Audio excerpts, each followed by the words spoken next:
Haji Mansur Fuadi atau yang dikenal sebagai Ustadz Mansur. Beliau terlahir dari ibu yang bernama Jalipah binti Senen dan bapak Zainal Abidin bin Jalal. Beliau lahir di Desa Sengkati Gedang pada tanggal 2 Agustus 1938. Pendidikan awal sampai akhir. Beliau bersekolah di Madrasah Ibtidaiyah di desanya, yang tempatnya di Sengkati Gedang, dan melanjutkan pendidikannya di Pondok Pesantren Nurul Iman selama 7 tahun. Dan setelah itu, beliau melanjutkan pendidikan di perguruan tinggi yang pada saat itu dikenal dengan Sekolah Persiapan IAIN yang bertempat di Tehok, Pakuan Baru. Sambil kuliah, beliau mengajar anak-anak mengaji dari rumah ke rumah serta memberikan pengajian kepada bapak dan ibu-ibu majelis taklim. Setelah tamat dari SPIN, beliau diangkat menjadi pegawai sekaligus pengajar di IAIN yang dikenal sekarang dengan UIN STS Jambi. Setelah itu, beliau menikah dengan seorang perempuan bernama Judia binti Zainuddin bin Yakub. Selanjutnya, beliau tinggal di daerah Padan Lalang yang sekarang dikenal dengan daerah Jelutung. Dari situlah beliau menjadi penggagas dan pendiri Madrasah Tarbiyah Islamiyah yang setara dengan sekolah dasar atau Madrasah Ibtidaiyah pada saat sekarang ini. Berikut kami sampaikan wawancara langsung dengan salah satu putri beliau. Assalamualaikum warahmatullahi wabarakatuh. Baiklah, saya malam ini akan mewawancarai salah satu putri dari Ustadz Mansur Fuadi. Assalamualaikum Umi, apa kabar? Waalaikumsalam. Kabar Umi baik. Baiklah Umi, saya akan menanyakan atau mewawancarai malam ini tentang kehidupan dan kegiatan yang dilakukan Ustadz Mansur Fuadi. Ini berawal dari perkuliahan, di mana beliau mengenyam pendidikan dari Madrasah Ibtidaiyah, dari MTS dan Aliyah, tepatnya di seberang kota Jambi selama 7 tahun, dan mengikuti perkuliahan di salah satu perguruan tinggi yang pada saat itu belum semewah dan semegah sekarang, yaitu tepatnya di Tehok, SP yang dinamakan dengan SPIN. Di situ beliau mengikuti kuliah sambil bekerja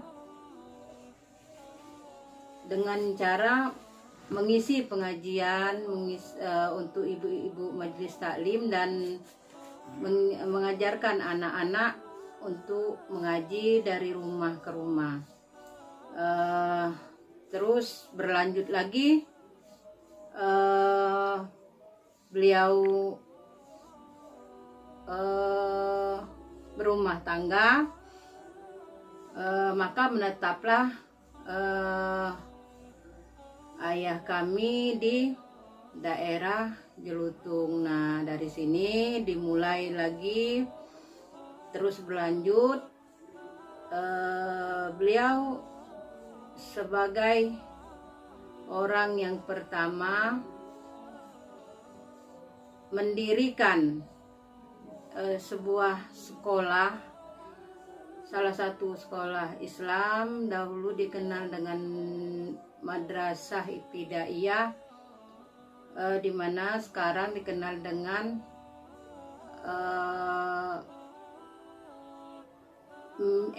MIN ataupun MIS.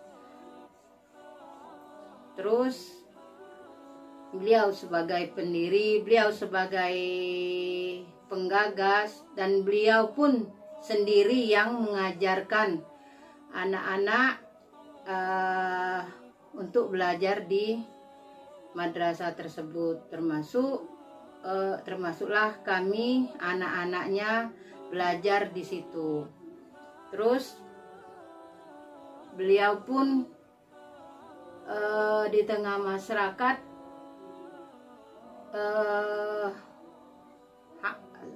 termasuk orang yang humble gitu, tidak memilih teman untuk berinteraksi. Beliau ikut yang pertama kali di situ, dia ikut membangun, ikut menghidupkan masjid yang ada di salah satu masjid di Jelutung yang bernama Masjid Al-Azhar. Terus semakin berkembang, semakin banyak yang tinggal di situ, maka dia pun kembali menggagas dan mendirikan sebuah langgar, karena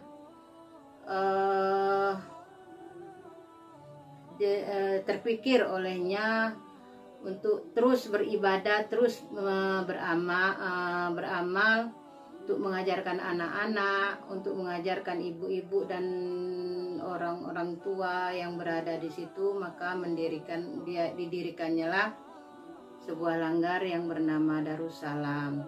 Tapi setelah makanya di situ dia dipanggil ustaz, orang selain yang dituakan, dan juga dia seorang pengajar, tidak hanya di kampus tapi di tengah masyarakat. Dia pun mengabdikan dirinya untuk masyarakat. Jadi setelah terbangunnya langgar, dengan bertambahnya umur, dengan bertambahnya orang di sekeliling, maka sekarang ini langgar tersebut setelah beliau tiada, maka langgar itu pun digantikan dengan masjid, karena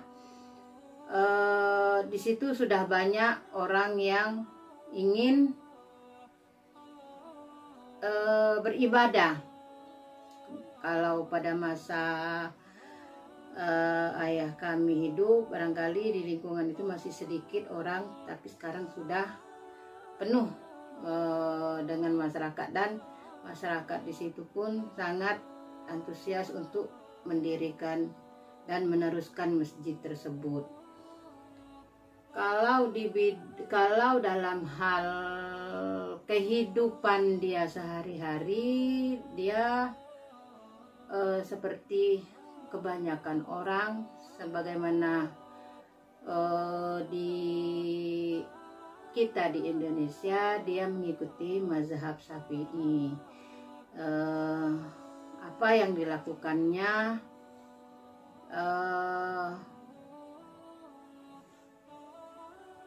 mengikuti apa yang ada di dalam ajaran-ajaran Imam Syafi'i tersebut.